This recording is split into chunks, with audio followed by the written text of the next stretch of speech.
కాకినాడ జిల్లా ఏలేశ్వరం మండలం మర్రివీడి గ్రామంలో వైసీపీ నాయకులు కార్యకర్తల ప్రచారం జోరుగా సాగింది. మర్రివీడి గ్రామంలో వరపుల వెంకటలక్ష్మి ఎన్నికల ప్రచారంలో పాల్గొని ఇంటింటికి తిరిగి కరపత్రాలు అందిస్తూ జగన్మోహన్ రెడ్డి ప్రజలకు అందించిన సంక్షేమ కార్యక్రమాలను వివరించారు. ఈ కార్యక్రమంలో నాయకులు పాల్గొన్నారు.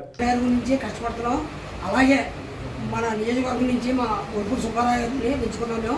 ఆయనకి ప్రతి ఒక్క సునీల్ గారి అదే సునీల్ గారి ఎంపీగా కాకినాడ నుంచి ఎంపీగా సునీల్ గారిని మేము మా తరఫు చేసుకున్నాం కనుక అటు సునీల్ గారిని ఇటు వరపుల సుబ్బారావు గారిని ఈ ప్రధానంగా అంతా ఓటేసి గెలిపించమని చెప్పి కోరుకుంటూ సెలవు తీసుకుంటున్నాం.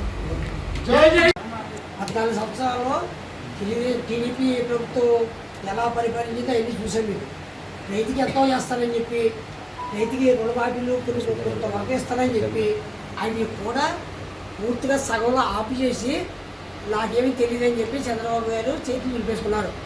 ఆ తర్వాత మళ్ళీ డ్వాక్రాస్ అవన్నీ కూడా మొత్తం కట్ చేసుకొని వెళ్ళిపోయిన తర్వాత జగన్ గారు వచ్చారు. జగన్ గారు వచ్చిన తర్వాత అక్క చెల్లెలందరూ కూడా నా అక్క చెల్లెలందరూ కూడా డ్వాక్రా మాఫీలు కొన్ని చాలా వరకు చేశారైనా కొంతవరకు చేస్తానని చెప్పారు. అంతవరకు చేశారు. అంతేగాని మొత్తం మాఫీ చేస్తానని చెప్పలేదు.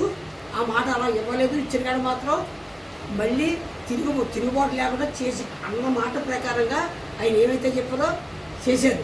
తర్వాత రుణమాఫీ చేయమని చెప్పి ప్రజానికి అంతా అడిగారు. మళ్ళీ రైతాంగం రుణమాఫీ నేను చెప్పలేను, నేను చేయలేనని చెప్పాను. ఫస్ట్ కూడా అలా చెప్పవలసి వచ్చినా అలా చెప్పారైనా చెప్పినా మీకు ఏం జరిగిందంటే అది నేను మాత్రం రుణమాఫీ ఇప్పుడు అన్నీ చేయలేను అని ఖచ్చితంగా చెప్పాను. నా గురించి గెలిపించండి అని చెప్పి జగన్ గారు కోరుకున్నారు. ప్రజానికాన్ని అందరినీ ఆ రూపంగా ప్రజానికం అంతా కోరుకొని జగన్ గారు గెలిపించుకున్నారు.